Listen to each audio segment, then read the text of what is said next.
người Việt Nam vốn rất yêu hòa bình, ghét chiến tranh hận thù, nhưng non sông kêu tên chúng ta sẵn sàng tôi đứng lên.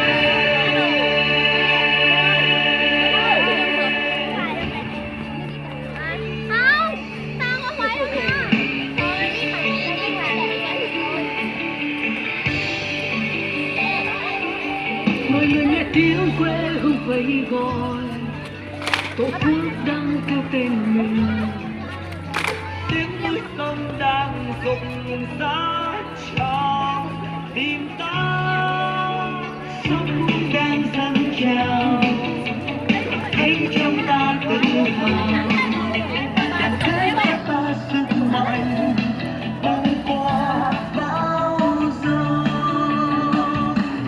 Việt Nam ơi đứng lên, Việt Nam ơi vững bền, muốn con trời cùng dám tay tìm từng núi sông. Việt Nam ơi đứng lên và thắp sáng niềm tin chiến thắng, không thể nào ngăn tôi yêu quê hương Việt Nam.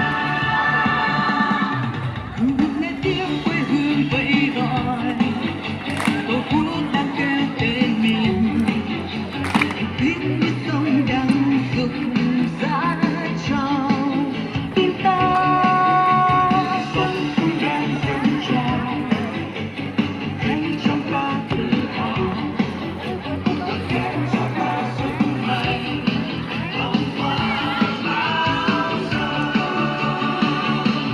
Việt Nam ơi đứng lên, Việt Nam ơi vững bền, con cuộc trời cùng dám tay tìm từ núi sông.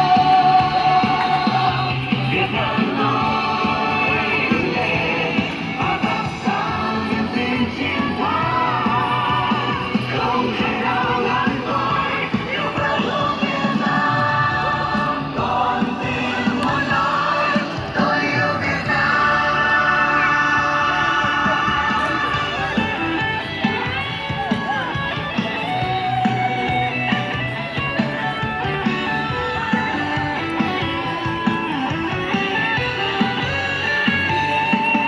Người người nghe tiếng quê hương vẫy gọi, tổ quốc đang kêu tên mình, tiếng nước sông đang rụng rã trong tim ta, sông cũng đang dâng trào thấy trong ta tự hào, đoàn kết cho ta sức mạnh băng qua bao giờ.